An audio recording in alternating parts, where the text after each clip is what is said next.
Olá pessoal, então essa é, portanto, a segunda parte da segunda aula, nossa aula 2, aula 2.2. E como eu falei na primeira parte, a ideia foi organizar um pouco melhor o conteúdo e separar em duas partes para não fazer o vídeo longo demais, organizar melhor as nossas ideias, tá? Lembrando que as aulas estão lá no site musica.fmg.br/Padovani, tem lá a lista das aulas, dos slides, e no Moodle também estou colocando, além do vídeo no próprio YouTube, tá bom? Bem, nessa aula eu queria abordar esses 4 pontos. A primeira é diferenciar o que eu chamo de uma harmonia normativa, ou prescritiva, ou legislativa. São invenções minhas, tá? Pelo menos eu acho que são, não me lembro de ter ouvido alguém falar isso. De uma harmonia baseada em evidências, que é como eu gosto de me referir à abordagem na qual vou me basear do Delamotte, mas expandindo enfim, nós vamos ficar presos a um livro, a um autor. O segundo ponto, nós vamos falar um pouco sobre o repertório, enfim, o que nós vamos estudar e refletir um pouco a respeito do recorte que é muito, muito, muito restrito e de como é que a gente pode tentar compensar isso ao longo do semestre. Na terceira parte, a gente vai falar sobre os livros e os textos. Enfim, já estou falando de vários textos aí nesse início dessas aulas, mas vamos falar um pouco mais sobre isso. E para concluir, eu quero falar um pouco sobre a questão da representação e da cifragem na harmonia e, enfim, justificar também um pouco por que nós vamos ver mais de uma maneira de representar e de pensar a harmonia. Tá? É isso, vamos lá. Bem, então, começando por esse tema de uma harmonia normativa contra uma harmonia baseada em evidências. Então, como eu mencionei rapidamente na primeira aula, não é incomum que certos elementos de teoria e prática musical sejam ensinados de uma maneira, de uma forma que lembre mandamento, né? E muitas vezes eles usam essa linguagem normativa ou legislativa. Então, esses livros de harmonia e de contraponto, às vezes, eles delimitam muitas vezes diretrizes que nos dizem o que é permitido e o que é proibido, né?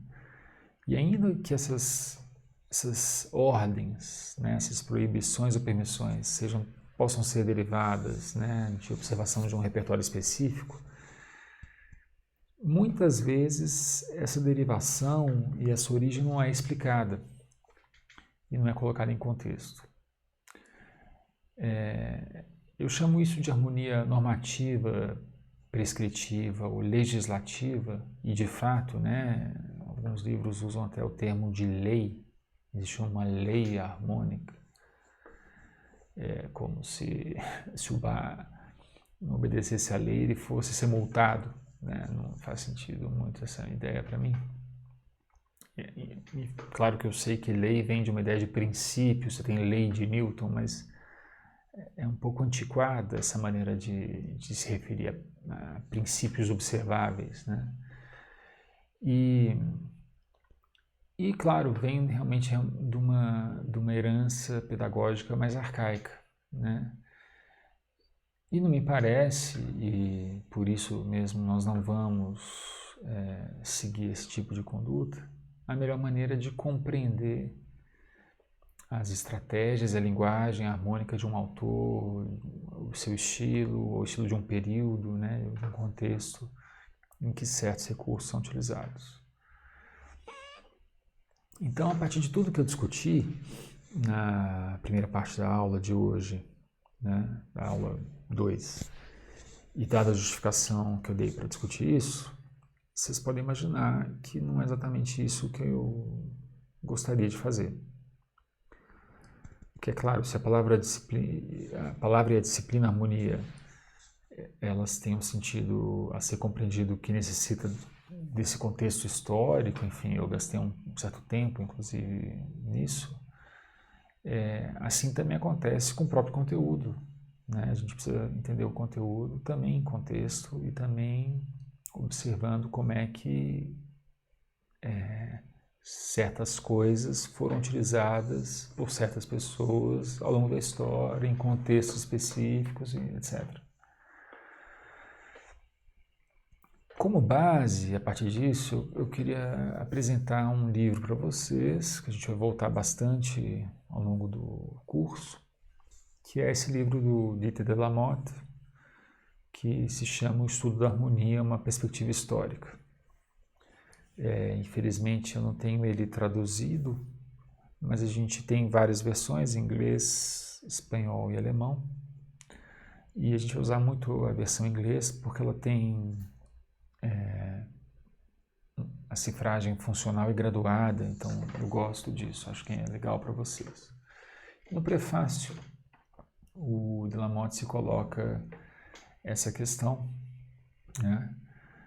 Qual nota de um acorde em primeira inversão deve ser dobrada?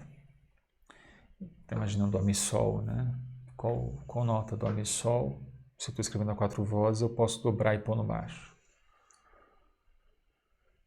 Desculpa. Se o Mi está no baixo, qual nota eu posso dobrar? Então, primeira inversão é isso, né? Eu tenho o Dó, Mi, Sol, estado fundamental, Mi, Sol, Dó, primeira inversão. Nós vamos falar mais disso ao longo do semestre. Mas se eu tenho um Mi no baixo, qual nota eu posso dobrar? E ele fala, se a gente procura 10 livros de harmonia, é muito provável que a gente encontre 10 respostas diferentes, que recaem em algum lugar entre as posições extremas. Aí ele cita 2 autores, confesso que eu nunca li esses 2 aí, em que a terça nunca deve ser dobrada, Bunke, né? E o Moser, todos os dobramentos são possíveis. E aí ele vai falando de outros casos, né? Sobre, por exemplo, intervalo paralelo oculto, ele vai atrás de outros exemplos e observa a mesma questão, né? Tem regras, proibições e permissões sem muito contexto. Bem, então o de la Motte ele pensa numa estratégia alternativa a essa, que, como eu disse, para mim tem a marca de uma pedagogia muito arcaica por permissões e proibições mal explicadas. E a estratégia dele é de compreender o próprio repertório e ver, né, averiguar aquilo que de fato acontece e aquilo que não acontece. E a partir disso derivar princípios, estratégias, enfim, ver o que é mais usual, pensar por que certas coisas acontecem mais, e ao invés de pensar num livro de harmonia como uma espécie de código penal, de legislação harmônica, enfim, é uma coisa estranha, para mim é estranho, né? A gente vai voltar muito a esse livro ao longo do semestre, especialmente os capítulos 1 e 2, que ele trata um pouco do Renascimento e do período barroco, tá? Mas, mais do que seguir o livro como uma espécie de curso, então a gente vai dialogar mais com esse livro, vai olhar um ponto, voltar, não é livro didático para a gente, tá? Livro-texto.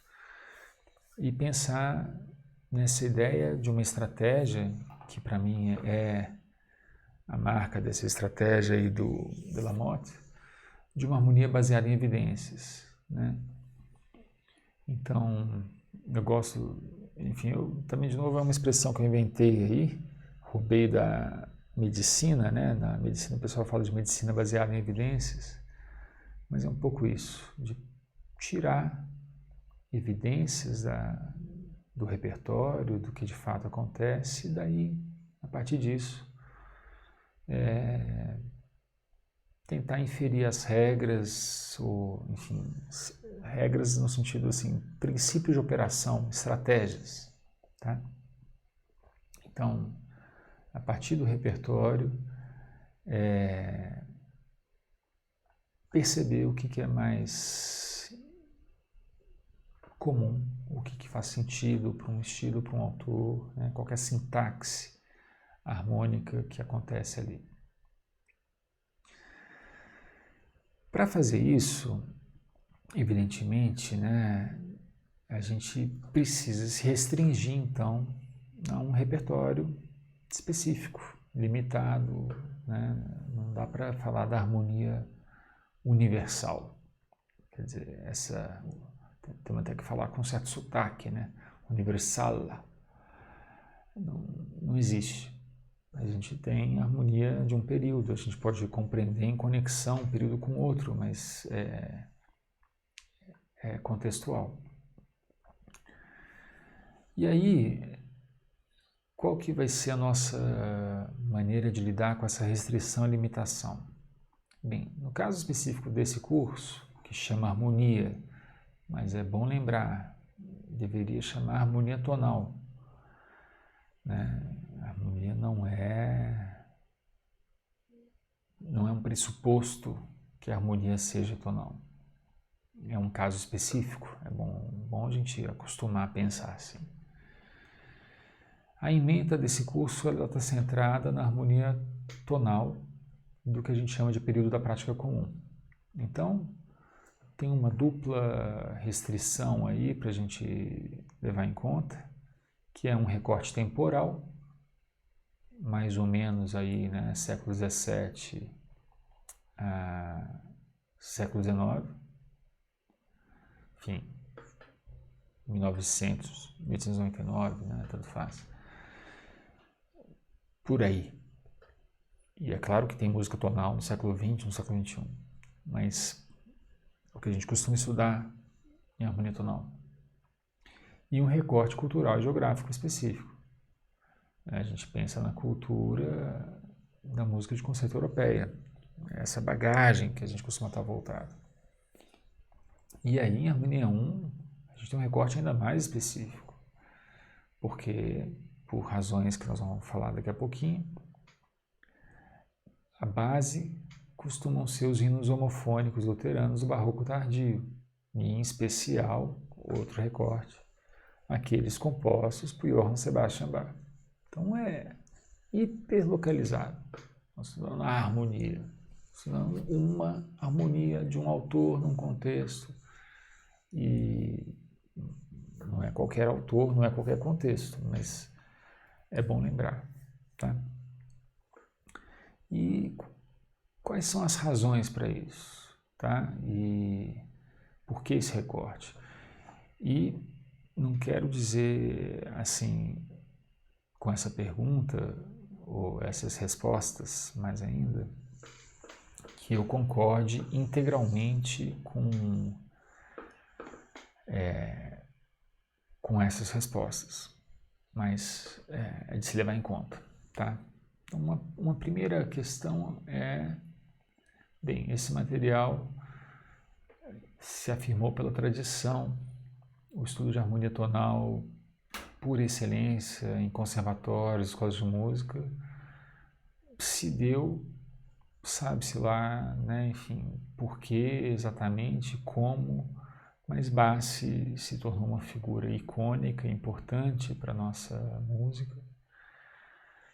E os corais bachianos se estabeleceram como uma maneira de estudar isso.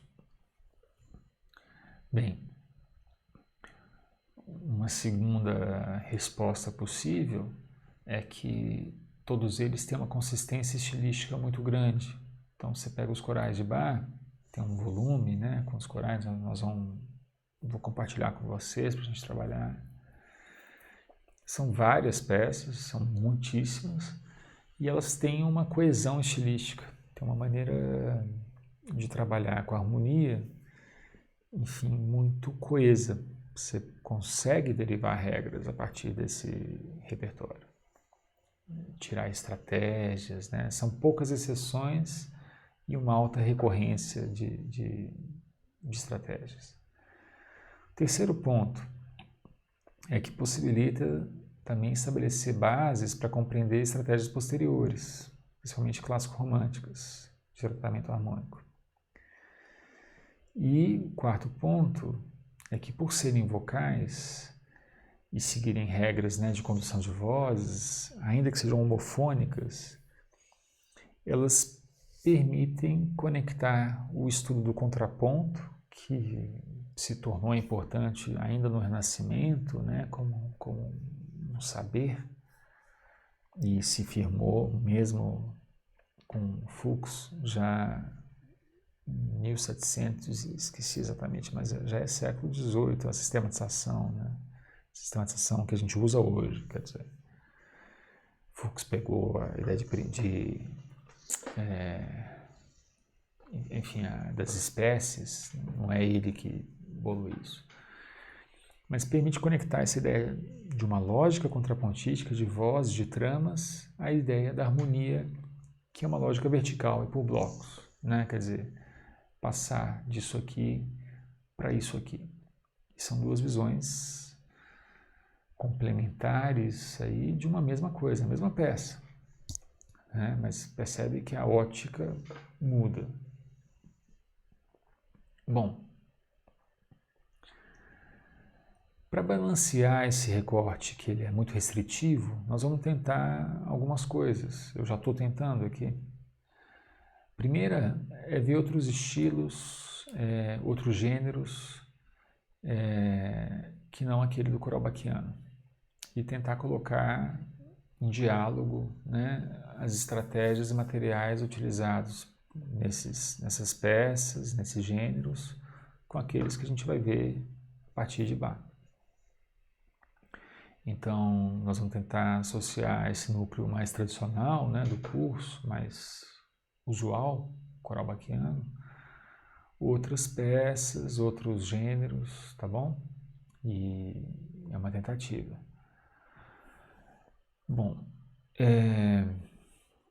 um segundo ponto é incluir as reflexões, né, que a gente já está fazendo também sobre delimitação tradicional da disciplina e tentar, inclusive, ver outras maneiras de se pensar alturas e harmonia, né? Terceira, tentar estratégia para a gente não ficar muito claustrofóbico aí nesse recorte, é buscar peças, compositores e compositoras e gêneros um pouco mais plurais e representativos, inclusive da nossa herança musical mais local, né, brasileira, e que podem servir de base para o trabalho 2, por exemplo, né? Olha lá na aula 1 que eu falei um pouco sobre isso, e no programa. Bem, então é como eu estou imaginando, tá, da gente lidar com essa questão, que de fato tem uma tendência restritiva aí. Além do livro do Delamotte, que, então, mais uma vez, né, não é um livro-texto, não é um manualzinho que nós vamos seguir, ele vai nos servir mais de paradigma.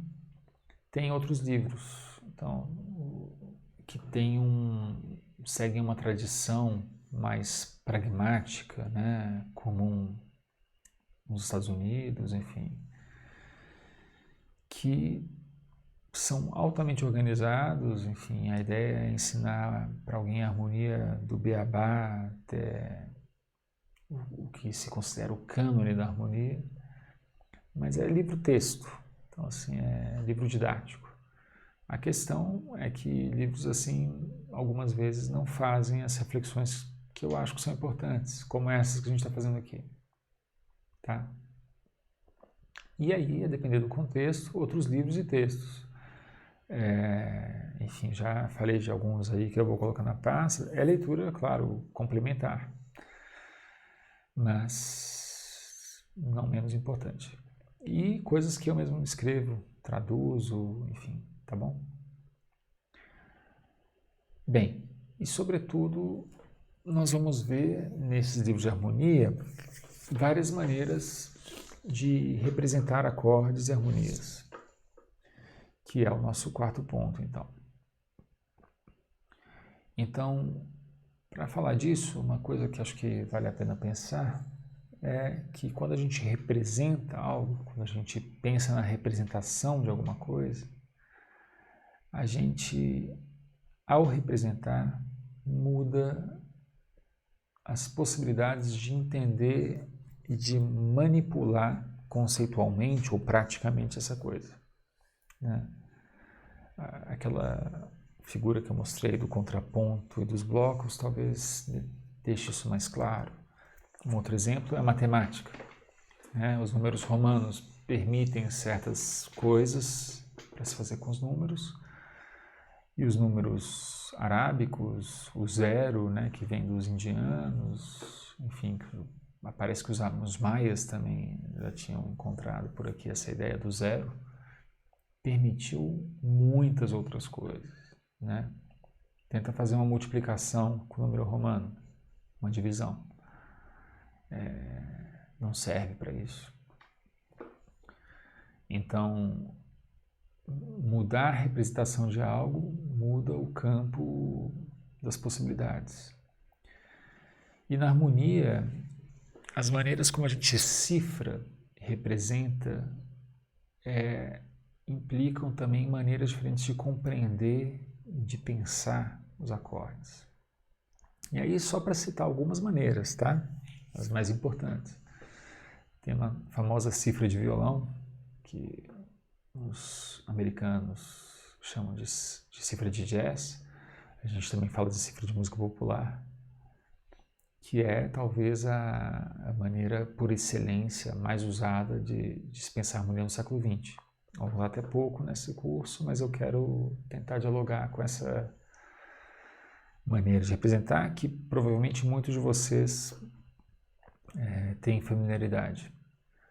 O baixo cifrado, que é a cifragem que surge ainda no século XVI, mas se desenvolve no século XVII.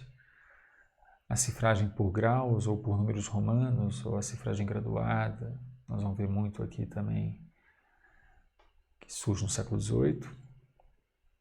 E a cifragem e a harmonia funcional do século XIX. Então são algumas maneiras. E ainda no século XX vão surgir outras. A gente vê isso às vezes em composição, em análise, em harmonia, no cuja harmonia a gente está mais localizado na harmonia tonal, mas a teoria dos conjuntos de altura, chamada Petit Class Theory, e é uma maneira de pensar acordes no contexto não tonal. E a gente tem também o General Chord Type, esse é menos conhecido, mas é de uns pesquisadores gregos que tem a ideia de representar acordes combinando as possibilidades de representação de acordes não tonais da teoria dos conjuntos com os tonais. E mais do que isso, pensar em como converter sequências harmônicas de um idioma para outro. Né, de um contexto tonal para outro. Aí é gente pesquisando música com computador, tá? Especulação algorítmica, vamos chamar assim. Bem, ainda sobre essa questão de representação, pode surgir a pergunta por que nós vamos ver ao longo do curso várias maneiras de cifrar. Então, que é uma questão legítima, né? Quer dizer, por que a gente não se concentra em uma e simplifica? E a minha resposta é que isso, espero e acho que realmente isso acontece, implica em compreender a harmonia a partir de vários pontos de vista, ou pontos de escuta, ou pontos de reflexão. E isso é muito bom, né? Enriquece a nossa possibilidade de fazer e compreender coisas com acordes e com notas, enfim, coisas harmônicas. E aí isso leva ao último ponto dessa segunda aula, que é que uma maneira de representar, eu falei, né, ela implica campos de possibilidades de pensar, ou de ver, ou de enxergar, mas também um propósito. Eu cifro alguma coisa, normalmente querendo fazer alguma coisa específica. Então, eu tenho cifragens, representações e teorias voltadas à prática instrumental e improvisação, como acontece, por exemplo, o baixo cifrado, né? E a cifragem chamada cifra de violão, normalmente é para tocar, né? E para improvisar, e para, enfim, a finalidade é prática. Então, ela não precisa ser precisa do ponto de vista analítico, ela precisa ser precisa do ponto de vista de, é aquela forma de mão, é aquele acorde, é aquela estrutura que você precisa tocar.